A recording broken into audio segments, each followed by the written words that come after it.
Alan O'Neill, you are first and foremost a plumber, but you are also the founder of Abacus Plumbing in Houston and Dallas. Today, you and I are going to talk about how the trades have the power to change lives, specifically how plumbing turned one kid, yourself, from inner city Dublin into the regional CEO of the Wrench Group in Texas, which is an incredible story. Welcome to Toolbox for the Trades. Thank you, Jackie. It's my pleasure. Thank you. Alan, I cannot underestimate how excited I am for this interview and how privileged I feel being able to speak to you today for episode 200 of the show.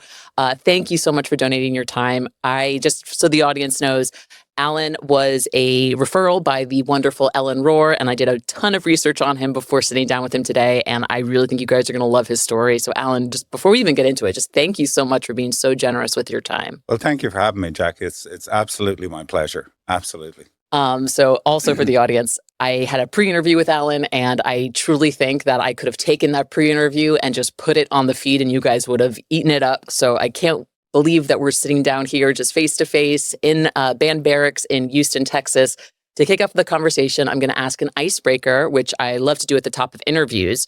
And in talking to you before this recording and doing all this research that I did, I noticed that you mentioned your wife, Linda, a lot. And I would love to know if you could tell us how you met Linda and when did you know you wanted to marry her? Oh, the long-suffering Linda. I actually met her in 1980. I was still an apprentice plumber at the time. I was heavily into soccer. I played soccer my whole life. And we had a really tough game on the Saturday, and all the lads decided to go to a rugby club on Saturday night to a disco, back in 1980. And so we went to the disco, a bunch of guys, and towards the end of the night, I met Linda and asked her to dance. And here we are 45 years later, still together. We've had a great life. She's been a wonderful support system to me. And, we start dating in the summer of 1980. I was only 19 when I met her. She was 17. So marriage wasn't really on my agenda when I was 19 years of age, but we just suited each other. We just kind of, were very natural together. And so one thing led to another. We got engaged 2 years later, and then we got married in 1984 and have been together ever since. So she's been a wonderful partner. Certainly couldn't have done what I have done without her. Absolutely. It's so funny. The trades in the years that I've been doing this podcast for about 4 years. It's so crazy how often I speak to husband and wife duos who run the business together. But even when that's not present, usually speaking to entrepreneurs like yourself, they almost always cite a really strong woman or a spouse behind them that's really helping them take chances and run their business. So I just love to hear stories like the one that you just shared. Yeah, it's I learned pretty quickly to trust a woman's intuition. Linda has given me opinions over the years about certain individuals or certain things happening in the business. And she's almost always been right, which I hate in one way, and another way I'm very grateful for. But she's been a great support system to me, Jackie, and absolutely, she's provided safe harbor while I sailed forth and did my thing, so it's been great. Providing safe harbor. That's a beautiful way to talk about it. All right. Absolutely. So now that we've got the background on Linda, I want to hear, Alan, how did you get into the trades? Yeah, so I never really set out to be a plumber. I was graduated high school in Dublin in, around 76. My dad, who was a laborer who worked for the same company for 49 years, I watched him go to work every morning on a bicycle in the rain, the snow, whatever the weather Ireland threw at us. And he never complained. And he always said to me, Alan, just get a trade and you'll never be idle. Like, get yourself a trade. And college was never on my radar. I didn't know anybody in my circle that went to college. My parents' definition of success for me as a teenager was if I could get myself into a trade. So when I graduated high school, there's a national apprentice agency in Ireland, or there was at the time. I went there and said, I'd like to have a trade. And they said, what would you like to do? And I said, I really don't care. Send me for the first thing that comes along. So a month or so later, they contacted me and said, we have an interview for you to be an apprentice plumber. Does that interest you? And I said, it's as good as anything else. I'll give it a go. And so I went and was hired in 1977 and started in the trade. And I can honestly look back over these 47 years and say I've never worked at anything else. It's been my trade for 47 years. haven't been on the tools in quite a while. I'm not sure I'd remember how to use them at this stage, but you and me both. But yeah, absolutely. But no, it's given me a great life, and I love the industry. I love the trade. Yeah, that's clearly evident based on the impact that you've had on the trade. So we're going to get into you founding Abacus Plumbing in a bit, which, by the way, as of this recording in 2024, the Houston office is planning to take about 85 million this year, and Austin about 30 million this year. Is that correct? It's approximately 80 and 25, so about 105 million between the two locations. Okay, just 105 million. Just 105 million from inner city Dublin. And you mentioned your dad was a laborer, right? And that if you have a trade, you'll never be idle. I mean, do you ever think about how far you've gone compared to the expectations your parents had set for you?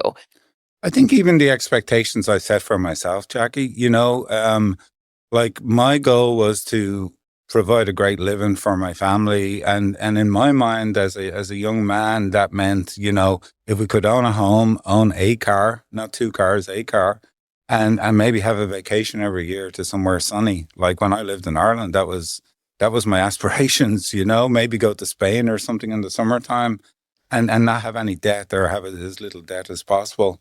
I mean, to do what I've done, what we've done has been incredible, absolutely incredible. And it's far exceeded any expectations I had or we had, or I'm sure my parents had for me. But it's what the trades can do. Yeah. It is what the trades can do. 100%. So let's talk about you coming to the United States. Yeah. Walk me through how that happened. I was working for Aer Lingus in Ireland, the national airline, as a maintenance plumber in the airport.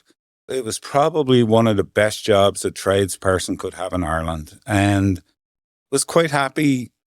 I mean, I was satisfied, let's say, but there was very bad industrial relations problems in the mid-90s in Ireland, and every year we seemed to go on strike in the summertime, and I hated it. Like I absolutely hated anything or anyone that could take my livelihood away from me, and we'd be on strike and not getting paid for weeks and weeks and weeks, and I had young children, and I was like, this is not what I want. But I didn't really know how to get out of it or what to do. So we were on strike one summer, and myself and a friend of mine, another plumber, we were reading the newspaper in the airport.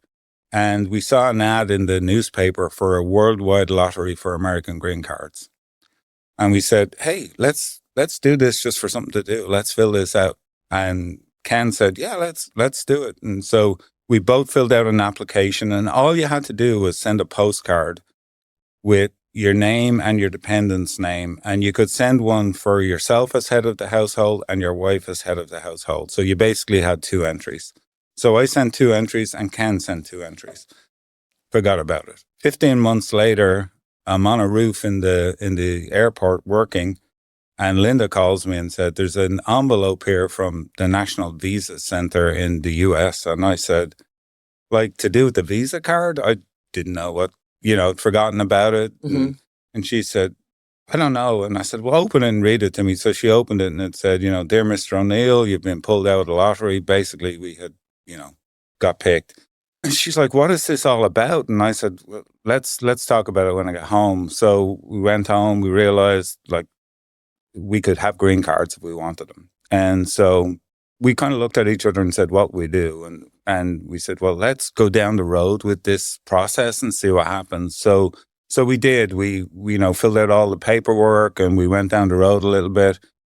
About a month later, my buddy Ken also got picked out of the lottery, which is very, very unusual, very strange that, we would both be picked out, because I don't know what the chances are, but they're 1 in several 100,000 have been picked out of this lottery. We decided we were going to go. Ken was still making his mind up, and I went into my boss and said, I'd like to take a year's leave of absence. And this was the start of 96. And so they gave it to me. Linda had an uncle living in Houston. We had considered Houston. We'd considered Atlanta. We'd considered Boston, New York, all the Irish centers in the US. And so we said, let's try Texas. At least we have somebody there. And so and sun. Yes, exactly. If you had gone to Boston, if you had gone to Boston or New York, you would have had similar issues with weather. I'd be home by now, Jackie. So So we came to Texas and we started looking around and I started applying for jobs. Now, I didn't have a Texas plumber's license, but I had been a plumber for a long time in Ireland.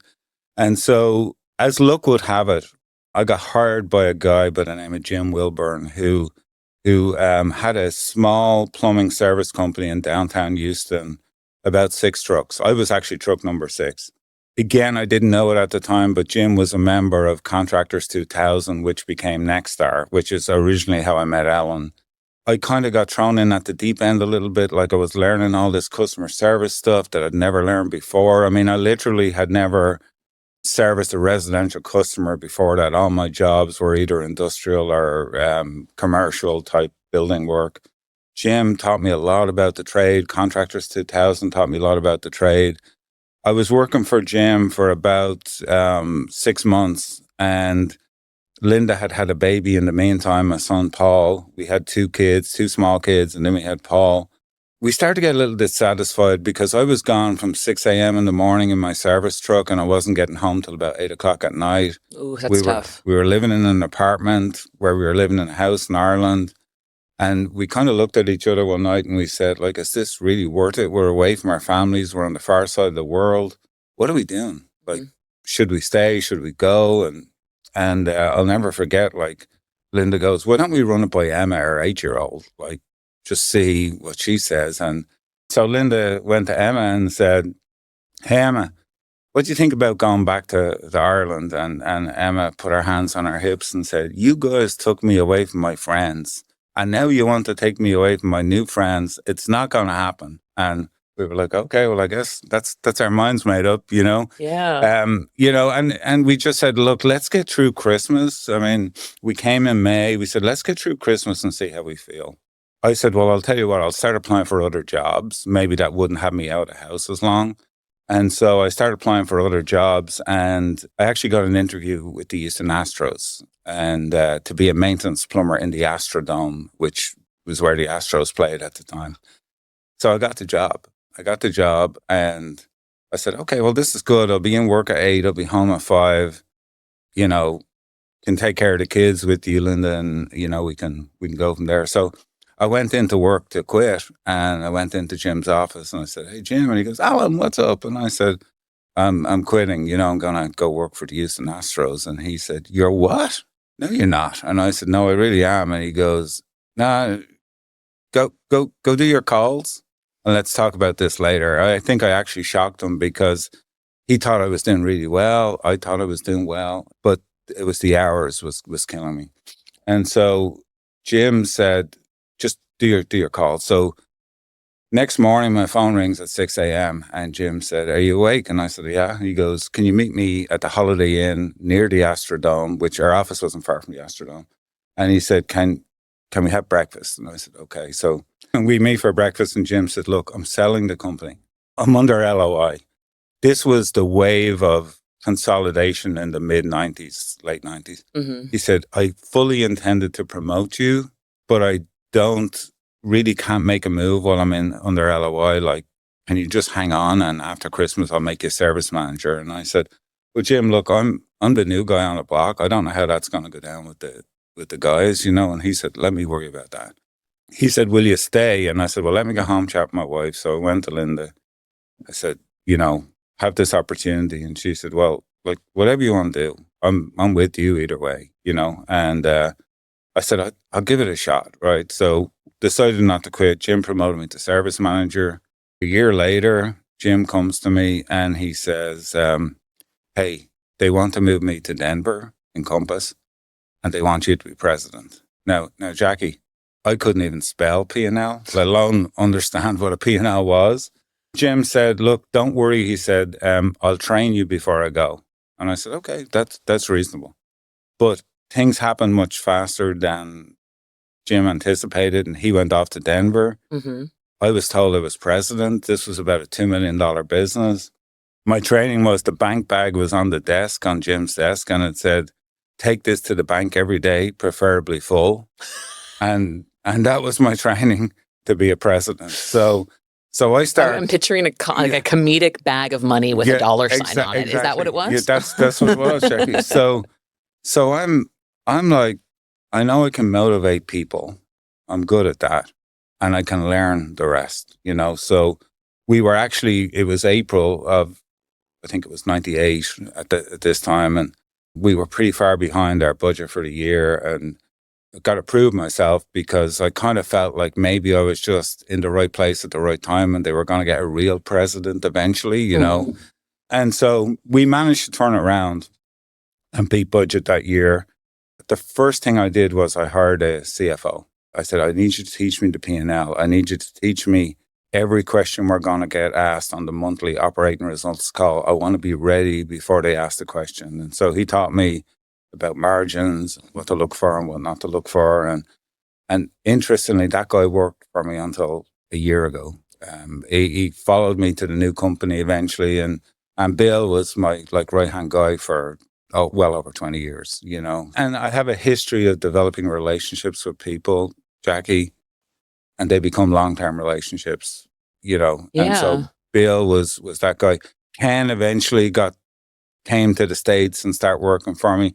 He worked with me at Gerald Plumbing, the first company, and then he worked with me all the way through till he retired about 2 years ago. So, and his son works for us today. So, you know, those kind of long-term relationships. So that was it. I became president. We grew that company from 2 to 5 million. Encompass, the parent, eventually filed bankruptcy.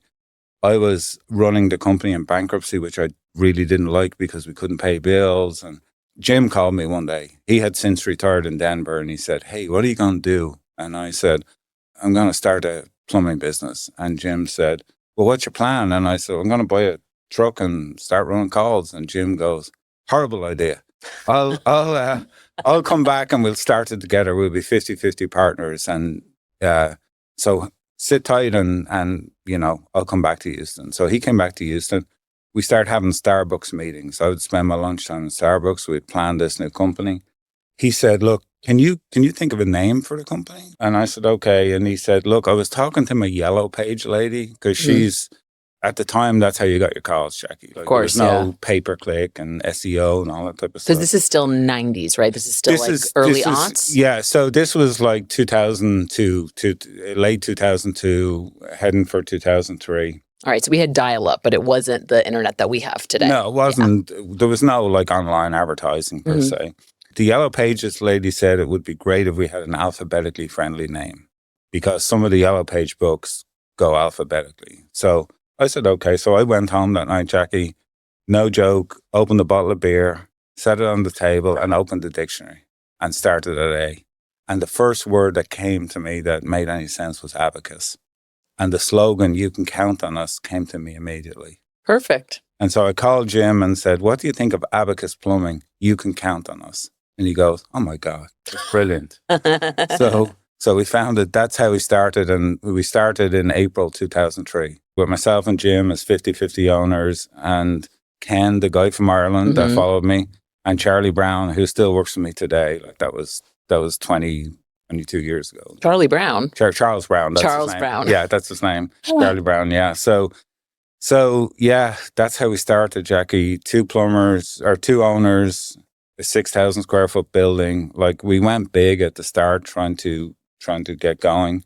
We had missed the Yellow Pages for the year, so we did some radio advertising and we started. And that's the start. I want to pause there real quick because I think your story really has this theme of changing lives and kind of almost this magical intervention in some ways. Like out of hundreds of thousands of people, both you and Ken get selected to get visas to the United States. You happen to partner with Jim Wilburn, who happens to be a Contractors 2000/Nexstar member. So you didn't just fall in with any old service residential plumber. You fell in with one of the best.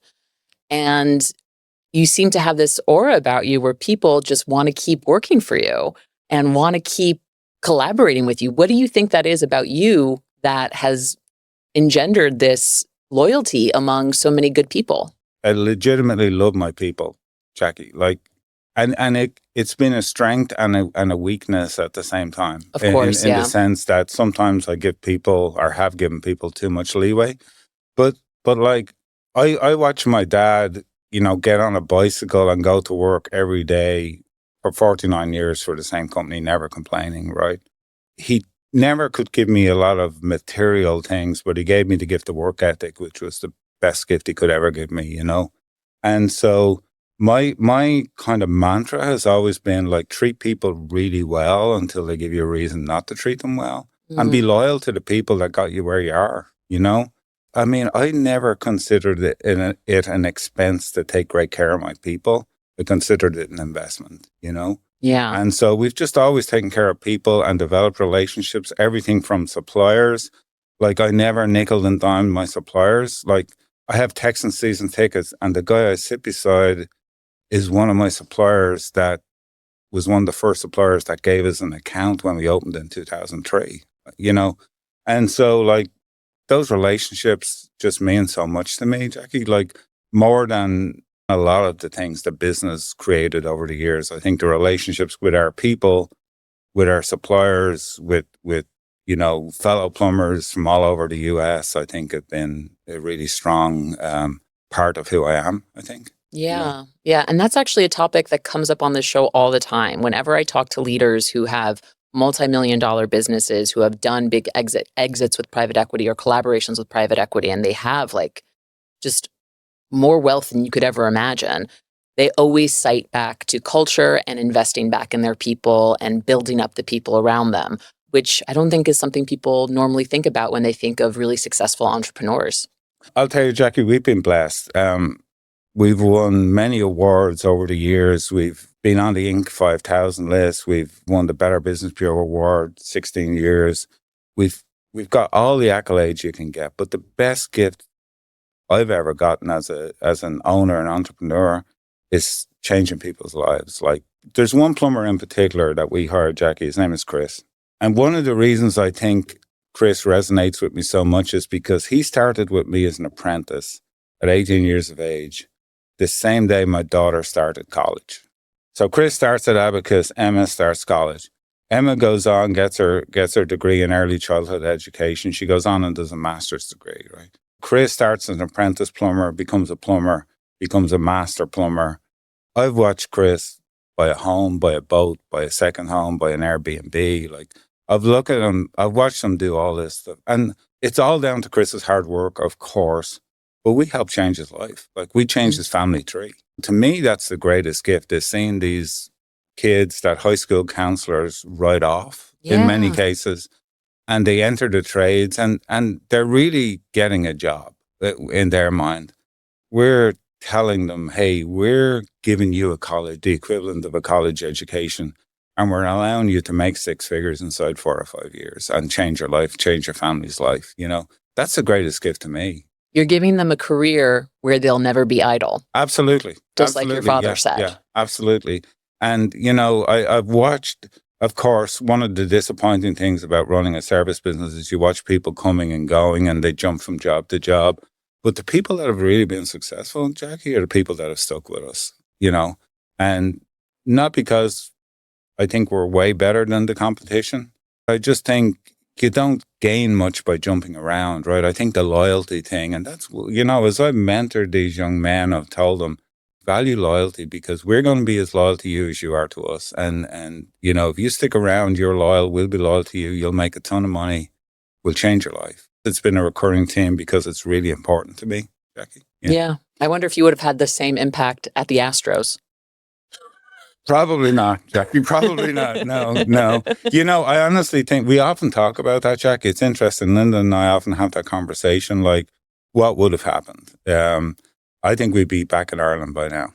Yeah. Because it was a 9-to-5 job. It was probably pretty secure, but it was a fixed sum of money every week. There was no great earning potential. It was comfortable, but it's not what I wanted, Jackie. And I don't think it would have fed my hunger for learning and hunger for developing, Well, that's what I really got when I first talked to you, when you were talking about, I don't want anyone to ever take my livelihood away. And I want to kind of have control of my own destiny. Those weren't the words you said, but that's what I got from you. There's a story around that, Jackie. So the first company I served my apprenticeship with, I worked for them for 7 years, and I was working in a school in Dublin.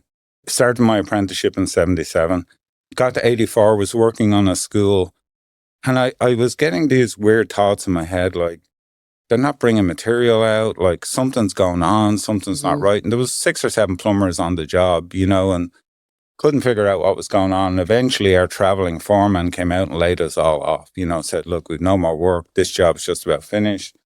We're laying you all off. And I remember like feeling really kicked in the stomach, We just got married. We had a house.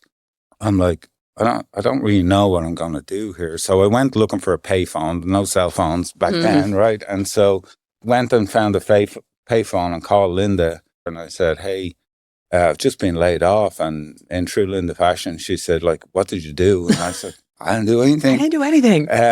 And she said, what are we going to do? And I said, I don't know what we're going to do, but I'll tell you what, this is never going to happen to me again.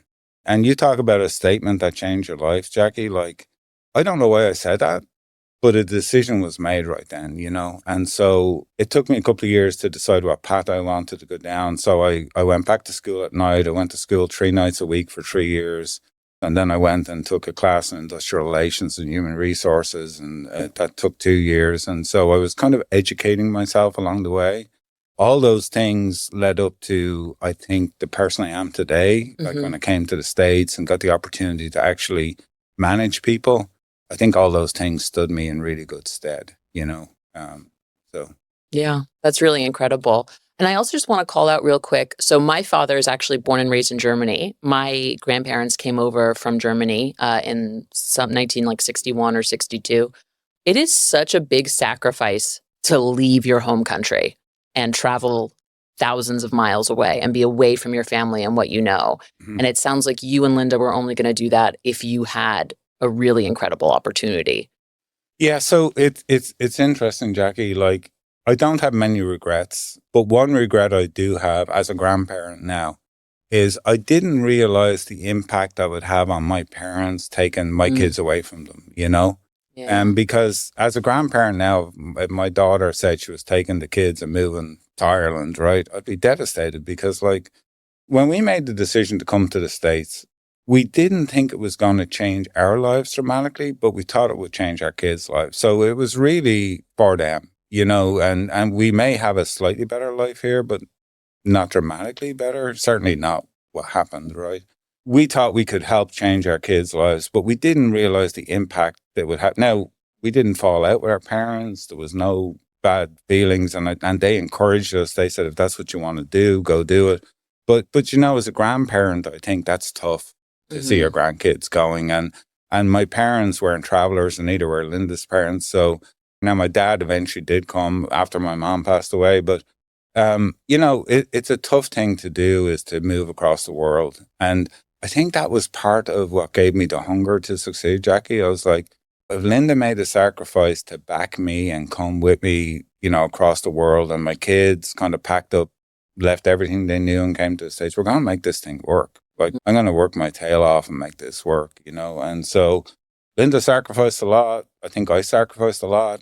And we just kept working and working and working to make it work. And here we are. Amazing. Yeah, it's been great.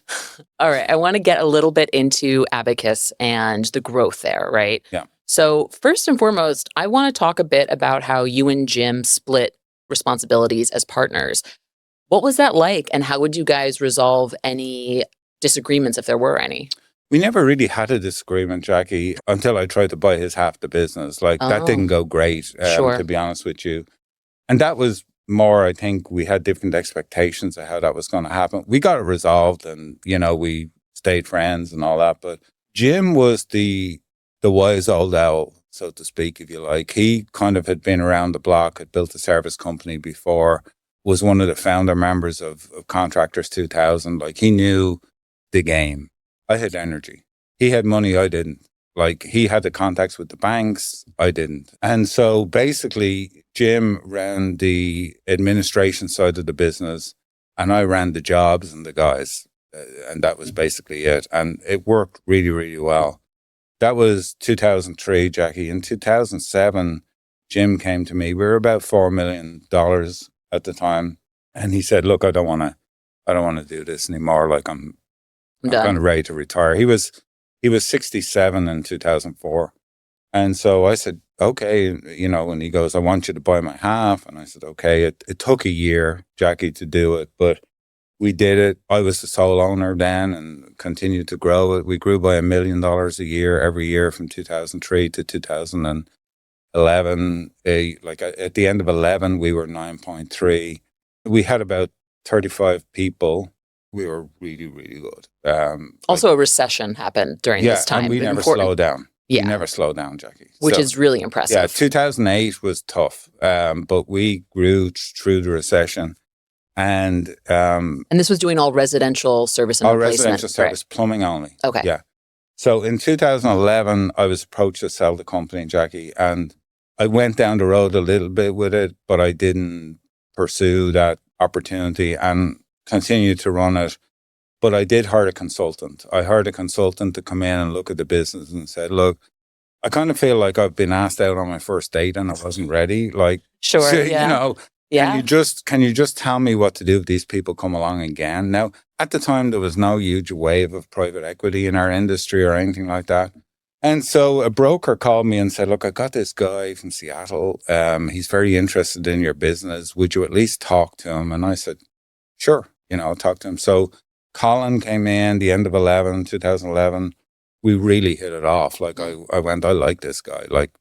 And which Colin is this? This is a guy called Colin Hathaway who ran Skylight Capital. He was on this podcast. Was he? Yeah, yes, he was. Super guy. Yeah, he's great. He's great. Yeah, Colin and I have a great relationship. So Colin actually ended up buying the company with Alpine Investments. Mm-hmm. Alpine Investors out of San Francisco were the money behind the deal. So we partnered up in the end of 11 and he said, look, you got to start air conditioning 2012. So actually it was February of 12 when we closed the deal. So we closed the deal 9th of February, ran our first air conditioning call 5th of March, literally within a month. Got air conditioning going. We were sold in 2015. At that time, there was Abacus, there was Berkey's in Dallas, there was Parker and Sons, and Coolray. Mm-hmm. Coolray came on board in Atlanta. And so when that group of companies was put up for sale, it was called the Wrench Group. The name, the kind of incognito name, it was the Wrench Group. And when we were purchased, they decided to keep the name the Wrench Group. So that's how the Wrench Group started. And that was 2015. We continued to grow and the Wrench Group continued to add companies. 2019, we were sold to Leonard Green and Partners out of LA. I will tell you, Jackie, that there's lots of opinions about private equity and private equity investors and the people. Oh, yes. And I think I've just been blessed. Really, Colin was fantastic. When we got involved with the Wrench Group, they were fantastic. The private equity group out in New York were fantastic. Leonard Green and Partners have been, I think what's been great about them is they've been very hands-off for the most part. They've let us run our businesses. Maybe I got lucky, because I've heard a lot of horror stories about owners that sold and weren't happy down the road. But all our private equity partners have been really great to me. And the Wrench Group have been fantastic. They've been great. In June 2023, I went to our CEO, Ken Haynes, and said, look, Ken, I'm kind of ready to slow down a little bit. And Ken said, design your perfect work week. What's it look like? And we came to an arrangement that I work part-time as a consultant for Abacus. That's what I'm doing today, Jackie, I was in the office yesterday all day, and it's great because I still feel involved, but I don't have the, 60-hour weeks that I've been doing for seems like forever. Yeah. It's been great. I'm glad you brought up private equity, and because you've been a part of so many different sales, thinking back to you when you got that first call and you were feeling like you got asked out on the first date and you didn't know what to do. Given the atmosphere now and what you know, what advice would you give folks listening who are either considering selling or partnering with private equity, or maybe want to get there someday? Yeah, so I think definitely two different types of advice, Jackie, for people that are considering partnering. Keep in mind, the day after the money hits your bank, you're an employee. You're not an owner. Like I say, I've been blessed with Colin, Skylight Capital, and his partners, and InvestCorp, were the company in New York, InvestCorp and Leonard Green. They let me run my business, Jackie. But you're not an owner anymore. I still have equity. I've had equity all along. But keep in mind you're an employee. And you have to be ready for that. Because there's going to be decisions along the way, and thankfully there have not been many in my tenure, but there's going to be decisions you don't like, but you're an employee. So you have to be okay with that. And keep in mind the money's in the bank. Like, you've got paid for that.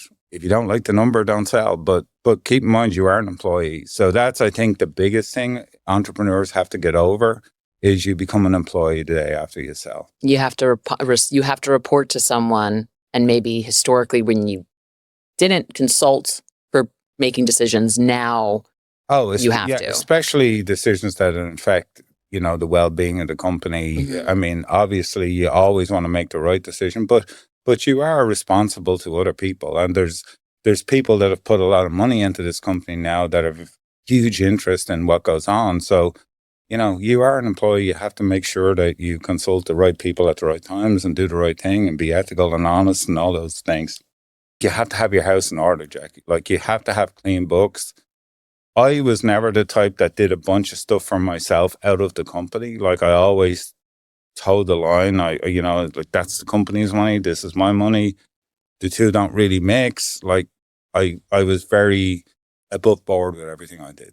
I think you have to get your company clean, first of all. Like, there needs to be no nonsense going on, like company boats or whatever you might have, right? But most importantly, Jackie, your company has to be able to survive and thrive without you. So you can't be the guy that has everything inside your head. Like, you have to have systems in place. You have to have procedures in place. If you get run over by a bus tomorrow morning, the company has to be able to thrive. Like, so private equity will only buy you. I mean, when I think of Alpine and InvestCorp and Leonard Green, all kind of at different stages of sophistication of our business, what they all wanted was access to information, systems in place in the business that would allow the business to continue to thrive. Should I go away or so you have to have succession planning in the business, Jackie. Like, one of the things I'm probably most proud of is that the Wrench Group told me several years ago, look, you have to have the next guy ready. You've got to have, if you want to get out of this someday and go to a beach, you're going to have a successor in place. And so I started mentoring somebody, got him in place, promoted him to president a year before I wanted to exit, not exit, but, slow down. And he's doing great. And, I go in every Wednesday and we sit down and we spend an hour to 2 hours and we go over any issues that may crop up or may have cropped up. And some days there's nothing or very little. And yesterday was one of the days when I'm glad I wasn't in the hot seat anymore, So it was just one of those days, but. So it's a continual mentorship. It's continual mentorship, Jackie. Yeah. And not that Tony needs it anymore. Like, he's doing so well, but I think having a shoulder to lean on that for somebody that's been there and done that is very helpful to him. And I think that's something the Wrench Group have done really well at several locations across the portfolio. And, the Wrench Group is so big now, Jackie, like 28 locations, well over $1 billion of revenue. It's such a lot to watch over that you've got to have that succession coming behind the leaders and entrepreneurs that started this thing. I actually am curious. I want to know, because you were so involved in the technical components, and when you and Jim first started the business, you really ran the guys, you ran the jobs. Did you ever struggle with the common difficulty that a lot of folks do, which is, did you ever have to force yourself to stop working in the business so you could work on the business? I think I was lucky, Jackie, in that in the history of Abacus, I ran one call, which was the very first call. It was so funny. It's actually a funny story I think is worth sharing. Please. Jim and I are in the office on the very first day we're open, and it's like a Wednesday or something. So we're not really, the plumbers are not arriving until Monday, and we're like putting filing cabinets in place, and we're just getting the office ready, and the phone rings, and we both You're like, look oh, at we each weren't other, planning. and we went, the phone's ringing, and we're both telling each other his phone's ringing, but neither of us are answering it. And Jim goes, answer it, so I answer it, and it's our landlord, and he goes, hey, you guys are a plumbing company, right? And I said, yeah. And he goes, we have a leak in a building up the road. Do you think you could send someone up to look at it? And I went, absolutely. Let me get the address. So I write down the address, and all the information. And I hang up and Jim goes, did you just book a call? And I said, yeah. And he goes, who's going to run it? And I said, I guess I am. And he goes, do you have any tools? And I said, no, but there's a hardware store across the street. So I go over and I bought a few tools, Jackie, and we had some material in the warehouse because it was being delivered. And I went up the road and I put a pipe clamp on a galvanized pipe that was leaking. I got a check for $180 and I came back and you'd think I had a Super Bowl, Jackie. I was like, we got a check, And, but that was the last call I ran, Jackie. Like the two guys started Monday and I did a lot of the selling and I did a lot of the supervising and managing and grew in responsibilities. And like kind of what I'm doing for Tony today, Jim was that mentor to me. Like he was, what are you doing there? Yeah. Why are you doing that? Like, and, not in a, we were exactly 50-50 partners. So there was no like big brother. It was more like, can I help you with that?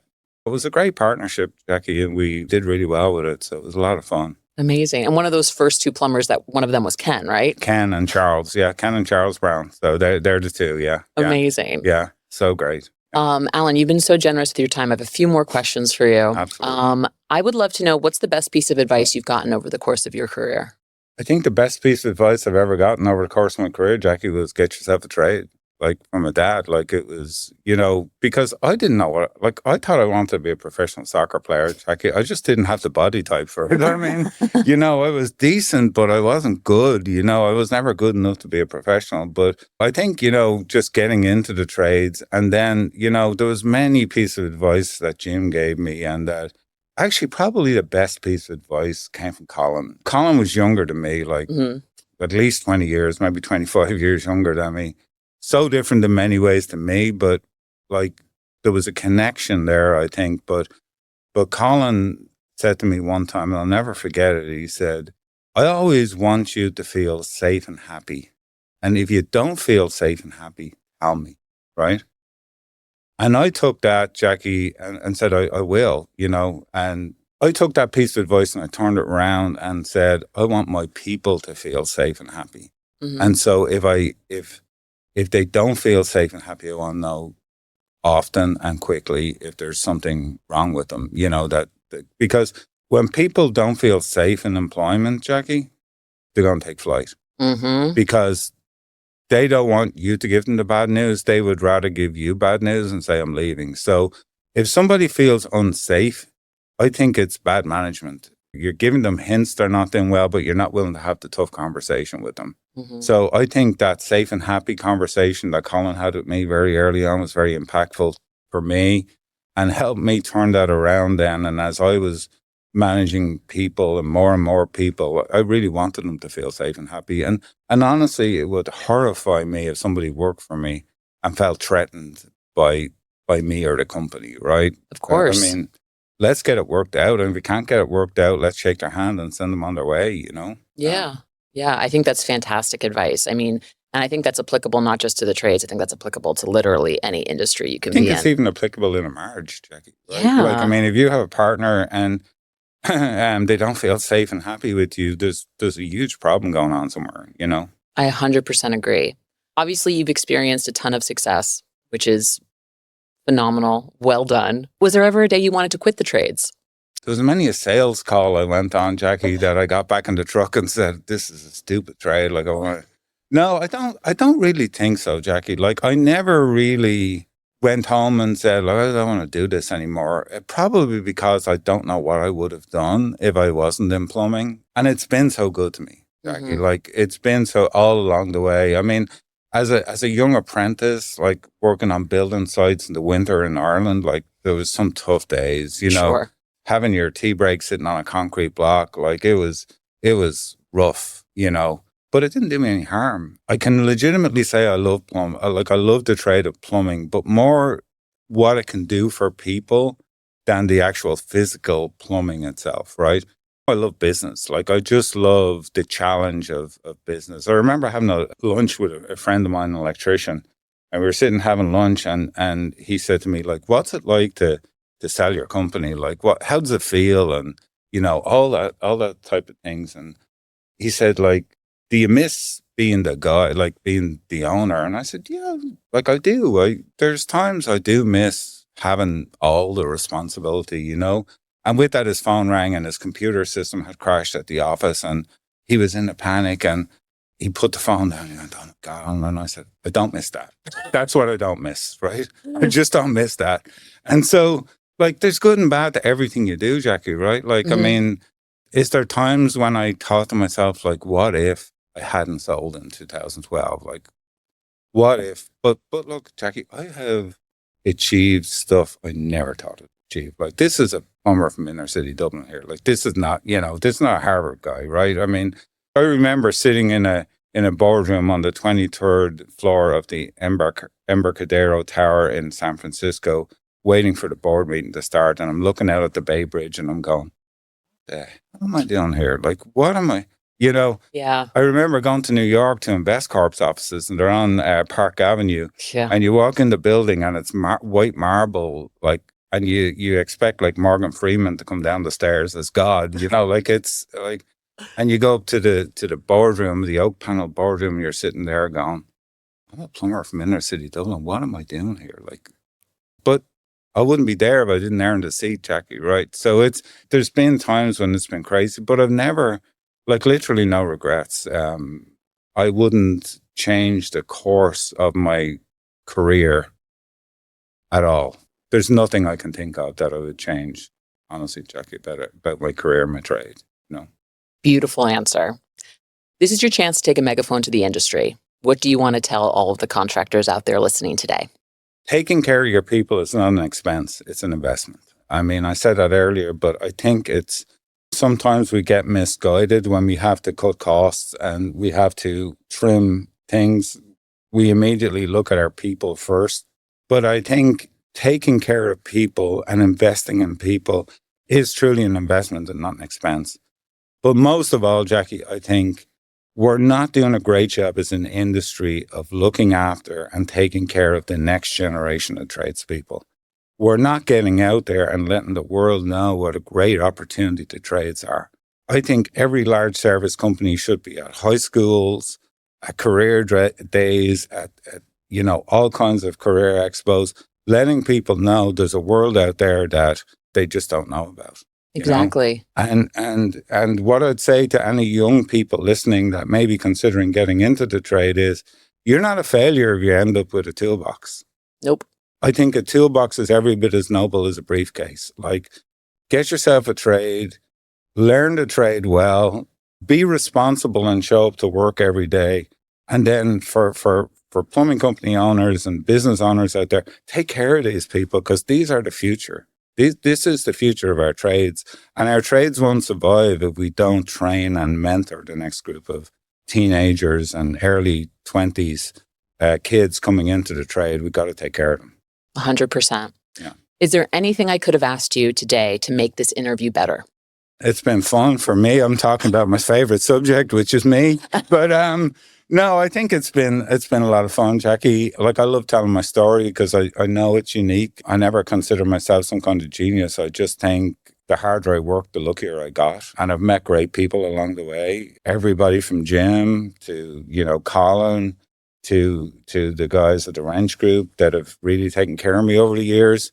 And I like to think I've paid it back in the way I've conducted myself as a leader and regional CEO and now consultant. Like, I just, I love the trades. I hope they continue forever. I hope you're sitting here 20 years from now talking to the next guy that has done really well. Oh my gosh, episode 400. Yes. Alan O'Neill, thank you so much for taking some of your time today to talk with me and for being episode 200. I truly could not have thought of a better person to share his story. Well, thank you, Jackie. It's been a lot of fun. Thank you very much.